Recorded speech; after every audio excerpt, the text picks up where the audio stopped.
8 каманд з розных куткоў Беларусі ў гэтыя хвіліны змагаюцца за перамогу ў фінальных гульнях старэйшай узроставай групы «Залатая шайба».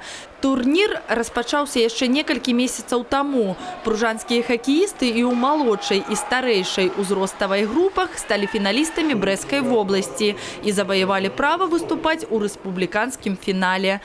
Турнір сярод малодшай узроставай групы ўжо завяршыўся. У ім пружанцы занялі толькі 7-е месца. Цяпер час старэйшых показать себе на хатней арене. Мы рассчитываем занять призовое место, но будем стараться бороться. Команда не слабая, будем стараться, посмотрим, что будет. Жоры 11, але уже сёння ён цвёрда вырашыў абавязкова стаць прафесійным хакеістам, такім як Михаил Грабоўскі. Аб НХЛ хлопчык толькі марыць, а пакуль прымае удзел у залатой шайбе. Жора прызнаецца, што сутыкнуўся з моцнымі супернікамі. В Минске я играл против Анатолия Лукашенко, он хорошо очень играл, потому что он очень хорошо обводил вратарей.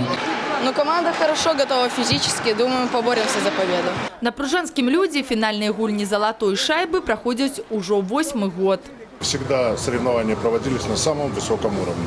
А по тому вопросу, готовы мы или не готовы, соревнования уже начались, первые игры, поэтому вопросов никаких нет. Если они даже возникают какие-то, то решаются очень оперативно. Завершыцца турнір 22 сакавіка. Менавіта тады і вызначыцца імя каманды-пераможцы залатой шайбы 2016. Ганна Галёта, Александр Воронин, телерадиокомпания «Брест».